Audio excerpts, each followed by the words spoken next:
Apakah Anda pernah berbaring menatap langit-langit kamar pada pukul 2 pagi di dalam ruangan yang sunyi tetapi hati Anda dipenuhi kegelisahan? Baru saja kembali dari kamar mandi, tubuh belum sempat hangat di balik selimut, tapi pikiran Anda hanya berisi satu pertanyaan. Apakah nanti saya akan terbangun lagi? Pemandangan ini bukanlah hal yang langka, tapi sedang terjadi pada jutaan lansia setiap malam. Namun hal yang paling membuat saya merasa prihatin adalah sebanyak 78% orang di atas 60 tahun masih mempertahankan kebiasaan malam hari yang tampaknya tidak berbahaya, tetapi sebenarnya menghancurkan kualitas tidur, kesehatan, dan bahkan kemampuan untuk hidup mandiri. Orang mengira buang air kecil di malam hari adalah bagian alami dari penuaan, tapi kenyataannya tidak sesederhana itu. Karena ketika Anda mengalami gangguan tidur yang berkepanjangan, bukan hanya kandung kemih yang terganggu, tetapi juga daya ingat yang mulai memudar, sistem kardiovaskular melemah, dan risiko jatuh serta kehilangan kemandirian meningkat drastis setiap kali terbangun di malam hari. Jadi, apa yang secara diam-diam merusak tidur Anda sedikit demi sedikit setiap malam? Mari kita temukan jawabannya bersama sekarang. Dan jika Anda sedang menonton video ini, beritahu saya, berapa usia Anda dan Anda menonton dari daerah mana? Ketik angka 1 jika Anda pernah terbangun di malam hari untuk buang air kecil. Dan jangan lupa klik tombol subscribe kanal Vitalitas Emas, agar setiap hari yang Anda jalani membawa Anda semakin dekat pada tidur malam yang nyenyak, dalam dan sehat. Setiap 3 menit, ada satu lansia di Indonesia yang terbangun di malam hari karena buang air kecil. Ini bukan angka sensasional, melainkan hasil survei nasional yang dilakukan oleh Lembaga Ilmu Kesehatan Jakarta pada tahun 2023. Dan jika Anda sedang mendengarkan ini dengan tubuh lelah setelah malam yang tidak nyenyak, maka sangat mungkin Anda juga sedang mengalami krisis yang sunyi itu. Profesor Adi Santoso, ahli geriatri dari Universitas Indonesia, memperingatkan, buang air kecil di malam hari bukanlah sesuatu yang wajar pada usia lanjut. Itu adalah tanda bahwa sistem endokrin dan saraf Anda sedang terganggu, dan seringkali berasal dari kebiasaan malam hari yang keliru. Tidak sedikit orang yang telah mengorbankan kebebasan, kemandirian, dan semangat hidup hanya karena satu hal yang dianggap sepele, tidur yang terputus-putus. Kisah Pak Supardi, 74 tahun, yang tinggal di Bandung adalah bukti yang jelas. Dulu, beliau sangat senang beraktivitas di luar ruangan, pagi jalan kaki, sore merawat kebun. Tapi sejak mengalami buang air kecil hingga 5 kali setiap malam, semuanya berubah. Di siang hari, beliau merasa lelah, linglung, mudah marah pada istri dan anak-anak. Malam hari sulit tidur nyenyak, baru saja terlelap langsung terbangun karena ingin ke kamar mandi. Beliau enggan bertemu teman, tak lagi pergi ke pasar atau berbincang seperti dulu. Kemandiriannya pun perlahan hilang karena ia perlu dibantu ke kamar mandi karena takut terjatuh. Saya takut tidak bisa merawat diri saya sendiri lagi, hanya karena tidur. Dan ketakutan itu bukan kasus yang langka. Sebuah studi dari Universitas Tokyo tahun 2022 menunjukkan orang lanjut usia yang terbangun lebih dari 3 kali tiap malam memiliki risiko penurunan fungsi kognitif 2,1 kali lebih tinggi dibanding mereka yang tidur tanpa gangguan. Bahkan, frekuensi jatuh dan cedera meningkat hampir 2 kali lipat hanya dalam waktu 6 bulan kehilangan kualitas tidur. Dari gejala yang sering diremehkan, buang air kecil di malam hari kini menjadi penyebab terbesar lansia kehilangan kendali atas kesehatannya. Jadi, apa sebenarnya penyebab tersembunyi dari kondisi ini? Dan Anda yang sedang menyimak sekarang, apakah sedang memeliharanya tanpa sadar setiap malam? Bagian selanjutnya akan mengejutkan Anda, karena pelakunya bukan terletak pada usia, melainkan kebiasaan malam hari yang terus Anda lakukan setiap hari. Jika Anda terbiasa makan malam pukul 7.30 malam atau lebih larut, terutama dengan hidangan seperti sup seledri, salad mentimun, atau salad tomat, mohon luangkan waktu beberapa menit untuk mendengarkan bagian ini. Tubuh manusia bekerja mengikuti jam biologis internal, begitu juga sistem pencernaan. Menurut dokter Sari Wulandari, spesialis endokrin dari Rumah Sakit Hasan Sadikin, Bandung, waktu makan malam yang terlambat akan mengganggu siklus metabolisme hati, ginjal, dan terutama sistem kemih. Saat Anda makan terlalu larut, lambung masih aktif mencerna makanan saat tubuh ingin beristirahat untuk tidur. Tapi itu belum yang terburuk. Beberapa makanan yang Anda anggap sehat seperti seledri, mentimun, asparagus, tomat, sebenarnya adalah diuretik alami. Mereka merangsang ginjal menghasilkan lebih banyak urin, meningkatkan tekanan pada kandung kemih, dan memaksa Anda terbangun berkali-kali untuk buang air kecil. Inilah yang terjadi pada Ibu Aminah, 70 tahun, tinggal di Surabaya. Selama bertahun-tahun, beliau memiliki kebiasaan makan salad buah dan sayur sekitar pukul 8.30 malam, dengan pikiran makan ringan biar tidur nyenyak. Tapi kenyataannya justru sebaliknya. Saya kira insomnia adalah bagian dari usia tua, ternyata justru menu yang saya pilih itulah penyebabnya, ungkap beliau. Setelah mengikuti sesi edukasi kesehatan masyarakat, beliau disarankan untuk memajukan waktu makan malam menjadi pukul 5.30 sore dan menghindari tomat, mentimun, seledri setelah pukul 4 sore. Hasilnya sangat mengejutkan. Hanya dalam 2 minggu, beliau bisa tidur nyenyak selama 4 jam berturut-turut, kemudian meningkat menjadi 6 jam tanpa terbangun. Banyak lansia berpikir bahwa makan sayur entah pagi atau malam tidak masalah. Tapi bagi mereka yang berusia di atas 60 tahun, waktu makan dan jenis makanan yang Anda pilih adalah kunci. Apakah Anda akan tidur nyenyak atau malah terbangun kelelahan? Anda biasanya makan malam pukul berapa? Adakah menu di atas dalam piring Anda? Cobalah catat dan ubah sedikit demi sedikit. Dan Anda akan melihat kualitas tidur Anda berubah hanya dalam beberapa hari. Banyak lansia percaya bahwa minum banyak air di malam hari adalah cara yang baik untuk detoksifikasi tubuh. Namun kenyataannya, kebiasaan ini justru menjadi penyebab utama mengapa Anda harus terbangun berkali-kali di malam hari. Menurut dokter spesialis endokrin Dr. Arfan Salim, RSUP Persahabatan Jakarta, setelah pukul 7 malam, tubuh mulai memproduksi hormon vasopresin, hormon khusus yang berfungsi memekatkan urin dan mengurangi produksi cairan saat malam hari. Namun jika Anda terus minum, terutama teh herbal, jus buah, atau bahkan air putih dalam jumlah banyak, tubuh tidak sempat menyeimbangkannya. Akibatnya kandung kemih terus-terusan penuh dan memaksa Anda untuk bangun ke kamar mandi. Sebuah eksperimen di Universitas Gadjah Mada menunjukkan, saat minum 500 ml air pada pukul 6 sore, jumlah urin yang dihasilkan rata-rata hanya 150 ml dalam 4 jam. Tapi jika 500 ml dikonsumsi pada pukul 9 malam, volume urin meningkat 2 kali lipat menjadi 300 ml, disertai minimal 2 kali terbangun di malam hari. Pak Rahmat, 72 tahun, tinggal di Makassar, dulu memiliki kebiasaan minum teh hijau hangat setelah makan malam sekitar pukul 8.30 malam. Saya pikir teh membantu pencernaan, tapi malah harus bangun sampai 4 kali semalam, dan paginya badan pegal-pegal. Setelah menerapkan prinsip jam malam cairan, yaitu berhenti konsumsi cairan setelah pukul 7 malam, hanya minum seteguk kecil bila haus, beliau mulai bisa tidur selama 5 jam tanpa terbangun. Lalu bagaimana dengan Anda? Apakah Anda sering minum air mendekati waktu tidur? Cobalah catat waktu Anda minum selama beberapa malam, dan batasi setelah pukul 7 malam. Tubuh Anda akan berterima kasih keesokan paginya. Ini adalah kebiasaan yang banyak lansia anggap baik. Lebih baik mencegah ke kamar mandi dulu sebelum tidur agar tidak terganggu di malam hari. Namun ternyata kebiasaan ke toilet tanpa rasa ingin buang air justru menciptakan refleks yang salah pada kandung kemih, membuat Anda semakin mudah terbangun. Menurut analisis Dr. Andika Firmansyah, spesialis urologi di Rumah Sakit Cipto Mangunkusumo, kandung kemih adalah organ yang sangat cepat belajar dari kebiasaan berulang. Jika Anda terbiasa melatih kandung kemih untuk dikosongkan meski belum penuh, maka organ ini akan mengecil kapasitasnya dan meningkatkan sensitivitas palsu. Hasilnya, Anda akan merasa ingin buang air kecil meski urin yang terkumpul masih sangat sedikit, menyebabkan terbangun malam yang sebenarnya tidak perlu. Ibu Ningsih, 73 tahun, dari Medan pernah berbagi. Setiap malam saya ke toilet sebelum tidur, walaupun tidak terlalu ingin. Lama-lama baru merem saja rasanya seperti harus bangun lagi. Saya jadi sulit tidur terus-menerus. Setelah sesi konsultasi dengan ahli, beliau mulai menerapkan prinsip hanya ke toilet saat benar-benar butuh dan memantau kondisi tubuh dengan meditasi ringan sebelum tidur untuk mendengarkan sinyal tubuh yang nyata.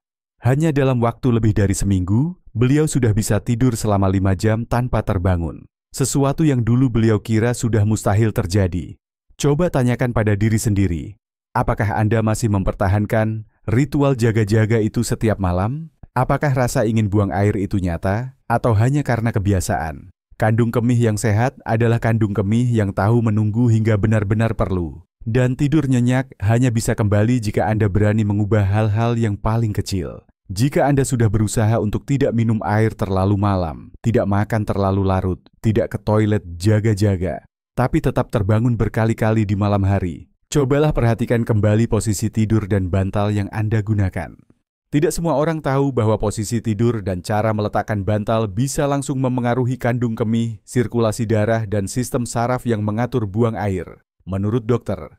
Sri Lestari, spesialis rehabilitasi medik di RSUD Dr. Soe Tomo, posisi tidur tengkurap, miring tapi menekan perut atau menekan bagian pinggul dapat memberikan tekanan mekanis ke kandung kemih dan pembuluh darah di sekitarnya. Hal ini dapat meningkatkan sensasi palsu ingin buang air kecil atau menghambat aliran darah, menyebabkan redistribusi cairan dari kaki ke tubuh bagian atas, sehingga tubuh menghasilkan lebih banyak urin saat malam. Pak Yusuf, 68 tahun, tinggal di Semarang, dulunya terbiasa tidur tengkurap karena merasa lebih cepat tertidur. Namun, beliau terbangun hingga 3-4 kali tiap malam karena sensasi ingin buang air kecil. Setelah mendengar saran dari putrinya yang seorang perawat, beliau mengganti posisi tidur menjadi miring ke kiri, menggunakan bantal peluk yang lembut di antara kedua paha, dan bantal kepala yang tidak terlalu tinggi agar posisi leher, punggung, pinggul tetap sejajar. Hasilnya, dalam seminggu, frekuensi bangun malam berkurang setengahnya. Selain itu, mereka yang menggunakan bantal kepala terlalu tinggi atau terlalu lembut juga sebaiknya melakukan penyesuaian. Bantal dengan tinggi tidak tepat, bukan hanya memengaruhi tulang leher, tapi juga secara tidak langsung menyebabkan ketegangan di perut bawah yang merangsang sistem saraf panggul. Lalu bagaimana dengan Anda? Posisi tidur seperti apa yang Anda lakukan setiap malam? Apakah bantal Anda membantu bernapas dalam, tubuh rileks, atau justru diam-diam memberikan tekanan pada perut Anda? Terkadang, hanya dengan mengganti satu bantal saja, Anda bisa mendapatkan kembali satu malam tidur yang utuh. Jika Anda sudah memilih posisi tidur yang nyaman, bantal yang cukup empuk, namun tidur Anda masih sering terputus oleh terbangun di malam hari, bisa jadi penyebabnya berasal dari hal yang tampaknya hangat dan aman, suhu tubuh dan suasana kamar tidur. Tubuh manusia, terutama setelah usia 60 tahun, perlu menurunkan suhu inti sekitar 1-2 derajat Celcius untuk memulai proses produksi hormon melatonin dan vasopresin. Melatonin membantu Anda lebih mudah terlelap, sedangkan vasopresin berfungsi memekatkan urin dan mengurangi frekuensi buang air di malam hari. Namun jika Anda memakai pakaian tidur terlalu tebal atau kamar terlalu panas, pengap, dan minim sirkulasi udara, proses ini akan terganggu sepenuhnya. Ibu Intan, 69 tahun, dari Yogyakarta, dulunya selalu memakai piyama flanel, lengan panjang dan selimut tebal sepanjang tahun. Kamarnya tertutup rapat dan tidak menggunakan kipas karena takut masuk angin. Hasilnya, beliau harus terbangun 4 kali setiap malam, merasa punggung lembab dan haus. Setelah melakukan perubahan, memakai pakaian tidur katun tipis, membuka jendela agar udara masuk dan menggunakan kipas uap lembut saat malam, beliau bisa tidur nyenyak selama lebih dari 4 jam tanpa terbangun. Terkadang rasa nyaman dan hangat justru membuat tubuh sulit masuk ke fase tidur dalam. Cobalah sentuh bagian belakang leher dan dada sebelum tidur. Jika terasa panas, itu tandanya sudah waktunya mendinginkan ruang tidur Anda. Apa yang Anda kenakan untuk tidur malam ini? Apakah kamar Anda terasa lebih panas dan kering dari yang seharusnya? Sedikit perubahan kecil dalam pakaian dan suhu kamar bisa membuka jalan untuk malam yang damai tanpa gangguan. Sudah siap mencoba? Setelah mengenali 5 kebiasaan yang diam-diam merusak tidur malam, banyak orang bertanya, bagaimana cara mengatasinya secara alami dan efektif tanpa obat-obatan? Jawabannya ada pada tubuh Anda sendiri, yang masih memiliki kemampuan pulih, asalkan diberi kondisi yang tepat, pada waktu yang tepat. Berikut ini adalah 5 langkah sederhana, namun efektif yang telah membantu banyak lansia memulihkan pola tidur mereka. Setiap langkah kecil akan membantu tubuh mengembalikan ritme biologis alami agar Anda bisa tidur lebih dalam tanpa terbangun dan bangun dengan segar. Langkah 1. Batasi minum air setelah pukul 7 malam. Saat matahari terbenam, tubuh mulai masuk ke mode istirahat. Namun jika Anda tetap mengonsumsi banyak cairan setelah pukul 7 malam, ginjal akan terus bekerja, sementara hormon vasopresin yang seharusnya menjaga cairan malah terhambat. Biasakan minum cukup air di siang hari, dan kurangi bertahap mulai pukul 6 sore. Jika benar-benar haus setelah jam 7 malam, cukup seteguk kecil saja, jangan lebih dari 100 ml. Tubuh Anda akan berterima kasih di malam hari. Langkah 2. Makan malam tepat waktu dan tepat jenis makanan tidur nyenyak dimulai dari makan malam. Banyak orang sulit tidur bukan karena stres, tapi karena makan terlalu malam atau memilih makanan yang bersifat diuretik seperti tomat, mentimun, seledri, atau sup berair. Waktu makan terbaik adalah sebelum pukul 6 sore, dengan menu yang mudah dicerna, rendah minyak, dan hindari makanan yang merangsang kandung kemih. Cukup majukan waktu makan 1 jam saja. Anda akan merasakan perubahan nyata pada tidur malam. Langkah 3. Hanya ke toilet jika benar-benar perlu. Banyak orang terbiasa buang air kecil untuk jaga-jaga sebelum tidur, meski tidak terlalu ingin. Jika dilakukan terus-menerus, kandung kemih akan menjadi terlalu sensitif, mudah memberikan sinyal palsu, dan menurunkan kapasitas penyimpanan urin. Alih-alih mencuci piring yang belum kotor, lebih baik hormati sinyal alami tubuh. Jika tidak merasa ingin, tidak perlu ke toilet, tidurlah seperti biasa. Setelah beberapa hari, kandung kemih akan belajar ulang untuk menahan lebih lama, dan Anda akan tidur lebih nyenyak. Langkah 4. Perbaiki posisi tidur dan bantal. Salah satu faktor penting namun sering diabaikan adalah posisi tidur. Tidur terlentang dengan perut tertekan atau tidur tengkurap bisa memberi tekanan pada kandung kemih dan meningkatkan frekuensi buang air malam. Begitu juga dengan bantal yang terlalu tinggi atau terlalu rendah bisa mengganggu sirkulasi darah dan sistem saraf otonom. Cobalah tidur miring ke kiri, letakkan bantal tipis di antara kedua lutut, dan gunakan bantal leher dengan tinggi sedang yang menopang dengan lembut. Perubahan kecil ini bisa membantu tubuh lebih rileks dan masuk ke tidur lebih cepat.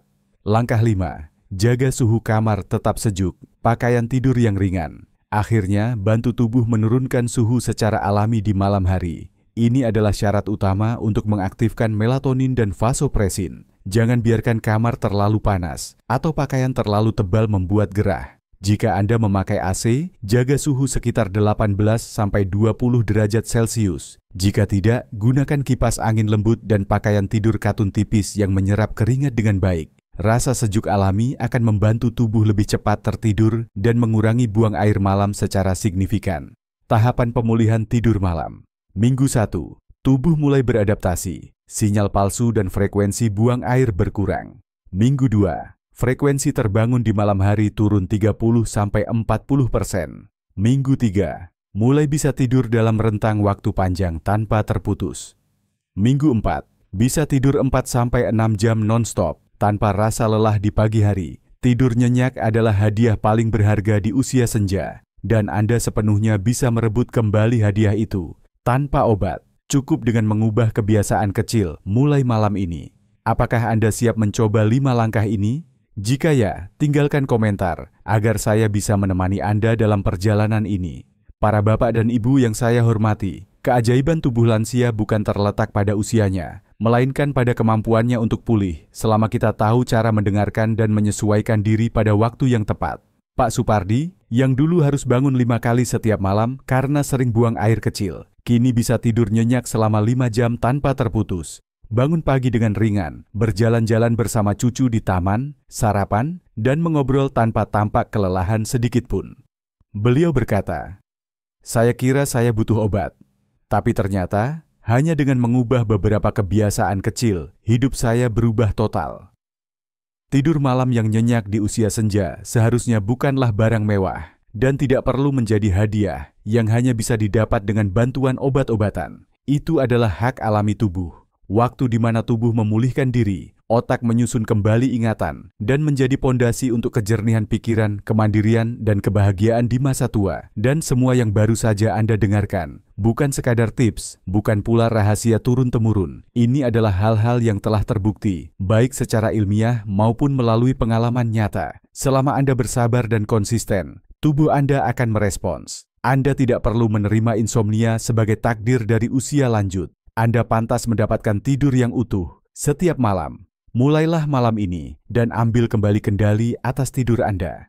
Para bapak dan ibu, dari kelima kebiasaan yang baru saja kami bagikan, manakah yang paling mengejutkan bagi Anda? Apakah Anda juga pernah berpikir bahwa minum air setelah jam 8 malam atau ke toilet untuk berjaga-jaga adalah hal yang wajar? Jika malam ini Anda mulai mencoba salah satu strategi untuk memperbaiki tidur, ketik angka 1 di kolom komentar, agar kami tahu bahwa kita sedang berjalan bersama dalam perjalanan ini. Dan jika Anda memiliki tantangan tersendiri, jangan ragu untuk berbagi cerita. Siapa tahu, kisah Anda bisa membantu lansia lain yang selama ini diam-diam bergumul dengan insomnia setiap malam. Jangan lupa untuk klik, like, bagikan, dan berlangganan channel Sehat Lansia Indonesia untuk terus mendapatkan konten yang ilmiah, ramah, dan relevan, agar para lansia bisa hidup sehat, hidup panjang, dan hidup merdeka setiap hari.